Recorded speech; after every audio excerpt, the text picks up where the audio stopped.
అమ్మా, మీరు ప్రతిరోజు ఈ అమ్మవారిని ఎందుకు పూజ చేస్తారు? ఆమె ఎవరు? బంగారం, ఆమె అహింసా రూపిణి, ధర్మస్వరూపిణి. ఆమె జీవితం మనకు శాంతి, ధైర్యం నేర్పుతుంది. ఆమె త్యాగం వల్లే మన సమాజం ధర్మ మార్గంలో నడుస్తోంది. అమ్మా, ఆమె కథ చెప్పండి. ఆమె ఎలా దేవత అయ్యింది? అది ఒక పవిత్ర కథ బంగారం. పెనుగొండలో జన్మించిన దేవకన్య వాసవి కన్యక అమ్మవారి జీవితం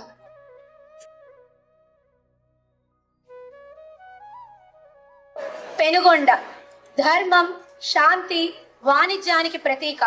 ఈ పవిత్ర నగరంలో జన్మించింది అహింసా రూపిణి, ధర్మస్వరూపిణి శ్రీ వాసవి కన్యకా పరమేశ్వరి అమ్మవారు. ఆమె జీవితం, ఆమె త్యాగం, ఆమె సందేశం ఈ రోజు మన చిన్నారులు, పెద్దలు కలిసి మీ ముందుకు తెస్తున్నారు. వాసవి మాత జయ జయ మాత, వాసవి మాత జయ జయ మాత, వాసవి మాత జయ జయ మాత. ఈ ప్రపంచంలో ధర్మం తగ్గినప్పుడు, అహింసా మార్గం మరుగున పడినప్పుడు దేవతలు అవతరించి సమాజాన్ని రక్షిస్తారు. అలాంటి కాలంలో పెనుగొండలో ధర్మపరులు, దానశీలులు, ప్రజాహిత సేవకులు కుసుమ శ్రేష్ఠి మరియు కుసుమాంబ దంపతులు జీవించేవారు. కుసుమ శ్రేష్ఠి వాణిజ్య వంశానికి గౌరవం తెచ్చిన రాజధర్మపరుడు. కుసుమాంబ కరుణ, శాంతి, భక్తి రూపిణి. వీరిద్దరి హృదయంలో ఒకే కోరిక, సమాజానికి శాంతి, ధర్మం నేర్పే సంతానం.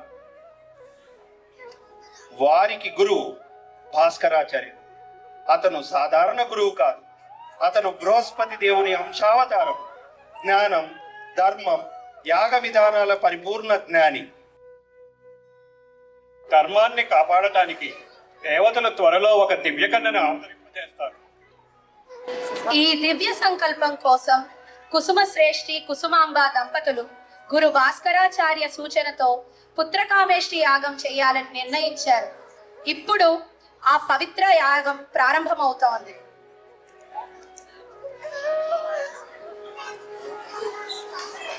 రాజన్, ఎన్నో సంవత్సరాలుగా మీరు సంతానం కోసం ప్రార్థిస్తున్నారు. దేవతలు మీ భక్తిని చూశారు. ఇప్పుడు సమయం వచ్చింది. పుత్రకామేష్టి యాగం చేయాలి. ఆచార్య, మా వంశానికి దివ్య సంతానం లభిస్తుందా? ధర్మపరులైన మీ ఇద్దరికి దేవతలు స్వయంగా ఆశీర్వదించబోతున్నారు. ఈ యాగం ద్వారా జన్మించే శిశువు లోకానికి శాంతి, అహింస, ధర్మం నేర్పుతుంది. దేవతలు మా ప్రార్థన వింటే మా జీవితం పూర్ణమవుతుంది ఆచార్య. ఓం శ్రీం హ్రీం క్లీం అగ్నయే స్వాహ. ఓం శ్రీం హ్రీం క్లీం ఏ స్వాహ. ఓం శ్రీం హ్రీం క్లీం అగ్నయే స్వాహ. ఓం ఐం హ్రీం శ్రీం అగ్నయే స్వాహ.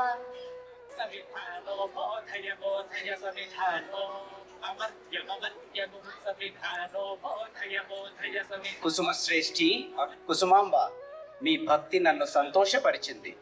మీ వంశంలో దేవకన్య అవతరిస్తుంది. అగ్నిదేవ, మా వంశానికి ఇది మహాభాగ్యం.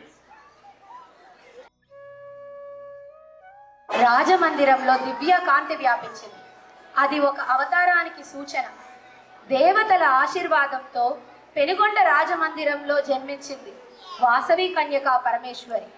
వాసవీదేవితో పాటు ఆమె అన్నయ్యగా విరూపాక్షుడు అవతరించారు.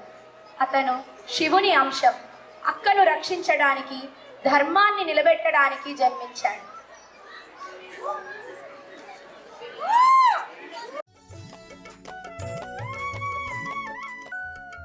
వరలక్ష్మి సరస్వతి విశ్వేశ్వరి, ఈ వాసవి కన్యకా పరమేశ్వరి. పుణ్యమెంత చేసిందో పెనుగొండపురం, పుణ్యమెంత చేసిందో పెనుగొండపురం. కన్యక మా ఇంట వెలసి ఏ దేవి వరం, కన్యక మా ఇంట వెలసి ఏ దేవి వరం.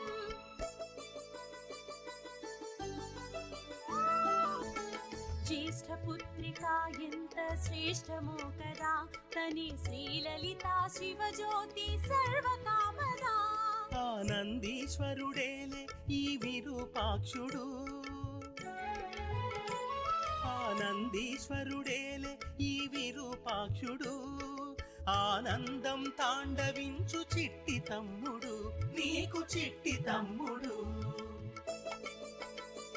ఈ చిన్నారి ముఖంలో దేవతల కాంతి కనిపిస్తోంది.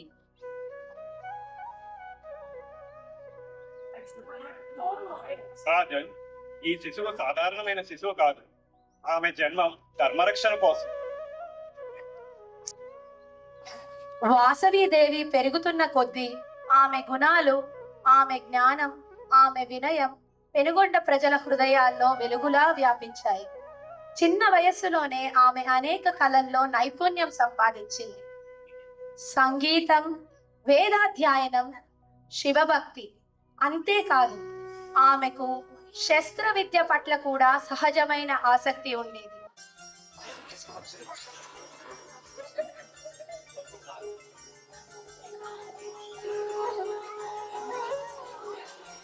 నిన్న వాసవి అమ్మాయి కత్తి సాధన చేస్తాం చూసారా? ఎంత నైపుణ్యంగా, ఎంత శాంతంగా సాధన చేస్తుందో. అవును, ఆమె కత్తి పట్టిన తీరు అది యుద్ధం కోసం కాదు, ధర్మరక్షణ కోసం అని స్పష్టంగా కనిపిస్తుంది. వాసవీదేవి శస్త్ర విద్యను అహంకారం కోసం కాదు, స్వీయ నియంత్రణ, ధైర్యం, ధర్మబలం కోసం నేర్చుకుంది. ఆమె గురువు చెప్పినట్టు శస్త్రం చేతిలో కాదు, మనస్సులో ఉండాలి. అదే ఆమె పాటించిన మార్గం. వాసవీదేవికి చిన్నప్పటి నుంచే శివభక్తి అపారంగా ఉండేది. ప్రతి ఉదయం ఆమె శివలింగం ముందు దీపం వెలిగించింది. ఓం నమః శివాయ, ఓం నమః శివాయ, ఓం నమః శివాయ అని జపించేది. ఆమె భక్తి, ఆమె వినయం, ఆమె శాంత స్వభావం పెనుగొండ ప్రజలకు ఆదర్శంగా మారాయి. ఓం నమః శివాయ, ఓం నమః శివాయ, ఓం నమః శివాయ, ఓం నమః శివాయ. మన అమ్మాయి ఎంత వినయంగా, ఎంత భక్తితో పెరుగుతుందో చూడండి. దేవతల ఆశీర్వాదం మన ఇంట్లోనే నడుస్తున్నట్టుంది. అవును, వాసవి మన వంశానికి గర్వకారణం. ఆమె గుణాలు, ఆమె భక్తి పెనుగొండకు ఆశీర్వాదం. ఇలా వాసవీదేవి పెరుగుతున్న కొద్దీ పెనుగొండలో శాంతి, సంపద, సౌభాగ్యం మరింత వికసించాయి. ప్రజలు ఆమెని ధర్మకన్య అని పిలవడం ప్రారంభించారు. అదే సమయంలో విష్ణువర్ధన మహారాజు శౌర్యవంతుడు, గర్విష్ఠుడు. అతను భైరవుని అంశ. శక్తి, అహంకారం, అజ్ఞానం ఇవి అతని స్వభావం. ఆ కాలంలో విష్ణువర్ధన మహారాజు అతని రాజ్యం విస్తరించాలనే కోరికతో నిండిపోయి ఉండేవాడు. పెనుగొండ వాణిజ్య పట్టణం, ధనవంతమైనది అని విని అది తన ఆధీనంలోకి రావాలని నిర్ణయించాడు. పన్నులు పెంచాలని, వాణిజ్యంపై అధికారం సాధించాలని పెనుగొండ రాజును తనకు వశం చేసుకోవాలని విష్ణువర్ధన యాత్ర ప్రారంభించాడు. అతని మనసులో రాజకీయ ఆశలు, అహంకారం, అధికారం పట్ల మోజు మాత్రమే.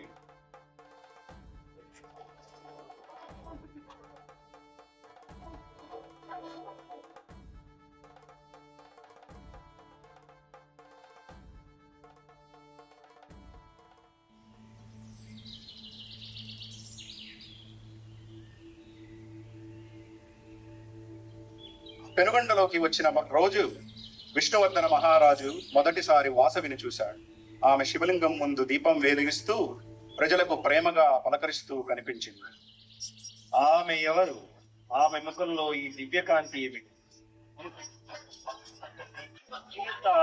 ఇంత అందం, ఇంత శాంతి నేనెప్పుడూ చూడలేదే. అది ప్రేమ కాదు, అది భక్తి కాదు, అది అహంకారంతో కూడిన ఆకర్షణ. వాసవీదేవి దివ్యకాంతిని చూసి తన కోరికే ధర్మమని భావించాడు. ఇలాంటి దేవకన్య నా రాజమందిరంలో ఉండాలి. ఆమెను నేను వివాహం చేసుకుంటాను. ఇది నా నిర్ణయం. వాసవీదేవి దివ్య స్వరూపం, ఆమె శాంత స్వభావం, ఆమె భక్తి విష్ణువర్ధనలో ఆశ్చర్యం కలిగించాయి. కానీ ఆ ఆశ్చర్యం ధర్మాన్ని గౌరవించే దిశగా కాకుండా అహంకారాన్ని పెంచే దిశగా వెళ్ళింది. అలా విష్ణువర్ధన మహారాజు పెనుగొండ రాజమందిరానికి వచ్చి తన కోరికను ఆజ్ఞగా ప్రకటించాడు. ఓ పెనుగొండ రాజా, నీ కుమార్తె వాసవిని నేను వివాహం చేసుకుంటాను. ఇది నా నిర్ణయం. మహారాజా, మా వంశంలో వివాహం ధర్మం ప్రకారం జరుగుతుంది. అమ్మాయి ఇంకా సిద్ధంగా లేదు. హట్! నా మాటే చట్టం. తిరస్కరిస్తే యుద్ధం తప్పదు. పెనుగొండలో భయం వ్యాపించింది, కానీ వాసవి మాత్రం ధైర్యంగా నిలిచింది. వాసవి పిలుపుతో 102 గోత్రాలు ఒకటయ్యాయి. అహింసా ధర్మాన్ని కాపాడటానికి అందరూ సిద్ధమయ్యారు. అహింసా పరమో ధర్మ, అహింసా పరమో ధర్మ, అహింసా పరమో ధర్మ.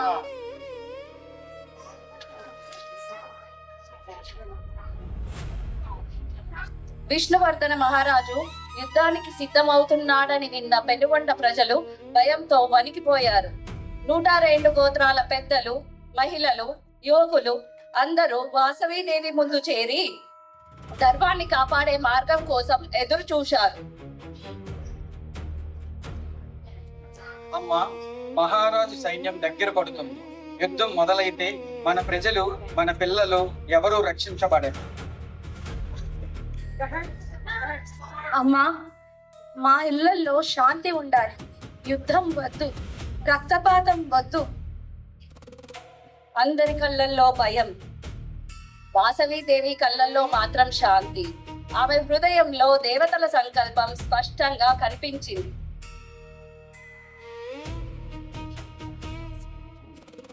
మన వంశం అహింసా ధర్మాన్ని పాటిస్తూ వచ్చింది. యుద్ధం, రక్తపాతం ఇది మన మార్గం కాదు. మహారాజు ఆశయం ధర్మానికి విరుద్ధం. అతని అహంకారాన్ని యుద్ధంతో కాదు, త్యాగంతోనే జయించాలి. అమ్మా, త్యాగం అంటే నా శరీరం నశించవచ్చు, కానీ నా ధర్మం శాశ్వతం. నా త్యాగం వల్ల యుద్ధం ఆగుతుంది, ప్రజలు రక్షింపబడతారు. అక్క, నువ్వు ఇలా ఎందుకు? మేము నిన్ను కోల్పోతామా? సోదరా, నన్ను కోల్పోవడం కాదు, నా ధర్మాన్ని ప్రపంచానికి అందించడం, అది నా జన్మ సార్థకం. అమ్మా, నీ త్యాగం మా వంశానికి మహాభాగ్యం. కానీ నీ లేకుండా మేమెలా? నీ ధర్మం, నీ శాంతి మా హృదయాల్లో ఎప్పటికీ ఉంటుంది.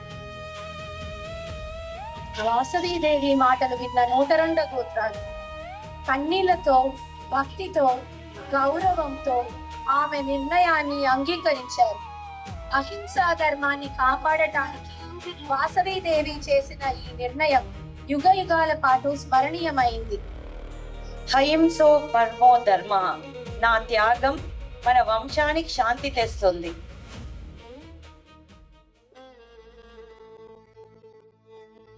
నిర్ణయాన్ని ప్రకటించిన తర్వాత 102 గోత్రాల ప్రజలు ఒక్కొక్కరుగా ఆమె ముందు నిలబడ్డారు. వారి కళ్ళల్లో భయం లేదు, భక్తి, ధైర్యం, ధర్మం మాత్రమే. అమ్మా, నువ్వు ఒంటరిగా అగ్నిలోకి వెళ్ళడం మేము సహించలేము. నీ ధర్మం మా ధర్మం, నీ త్యాగం మా త్యాగం. మేము మీతో వస్తామమ్మా. అహింసను కాపాడటానికి, ధర్మాన్ని నిలబెట్టడానికి మేము కూడా అగ్నిలోకి ప్రవేశిస్తాం. వాసవీదేవి ఆశ్చర్యపోలేదు. ఆమెకు తెలుసు, ధర్మం కోసం ఏకత చూపే ప్రజలు అగ్ని కూడా జయించగలరు. మీ ప్రేమ, మీ భక్తి నా హృదయాన్ని నింపాయి. మనమందరము కలిసి అహింసా ధర్మాన్ని ప్రపంచానికి చూపుదాం. అలా అహింస పరమో ధర్మ, అహింస పరమో ధర్మ, అహింస పరమో ధర్మ. అలా వాసవీదేవి ముందుకు నడిచింది. ఆమె వెనుక 102 గోత్రాల ప్రజలు భయం లేని ధర్మయోధుల్లా నడిచారు. జయము జయము తల్లి పెనుగొండ వాసిని కరుణ చూడుము కన్యక దేవి మనసార వినుమా ఆదిశక్తి చరితం పెనుగొండ చరితం వాసవి చరితం నాలో కొలువై వాసవి చరితం పాడ్యాచుమా. అహింస పరమో ధర్మ. వాసవీదేవి అగ్నికి సమీపించగా అగ్నికొండం దివ్యకాంతితో ప్రకాశించింది. అది సాధారణ అగ్ని కాదు, దేవతల సాక్షాత్కారం. శివయ్య, ఈ శరీరం నశించవచ్చు, కానీ అహింసా ధర్మం శాశ్వతం. మా త్యాగం వల్ల ప్రపంచానికి శాంతి కలగాలి. అలా వాసవీదేవి అగ్నిలోకి అడుగు పెట్టింది. ఆమె వెంట 102 గోత్రాల ప్రజలు కూడా ప్రవేశించారు. అగ్ని వారిని తాకలేదు, దివ్య కాంతిగా మారింది.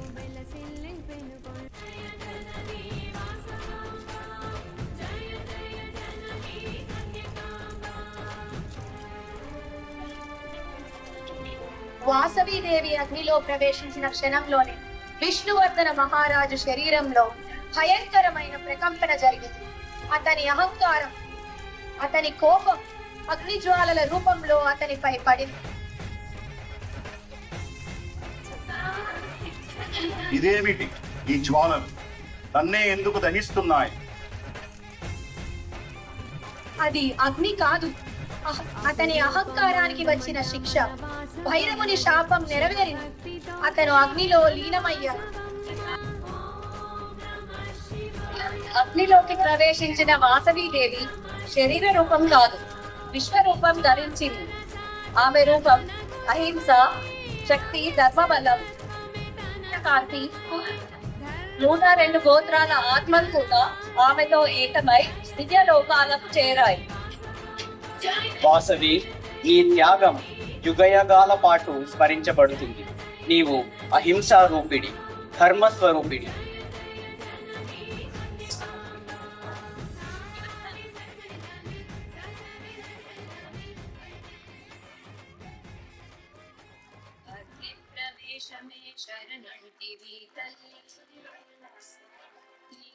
వాసవి అమ్మవారి జీవితం మనకు చెబుతుంది, ధర్మం, శాంతి, అహింస ఎప్పటికీ నిలిచే విలువలు.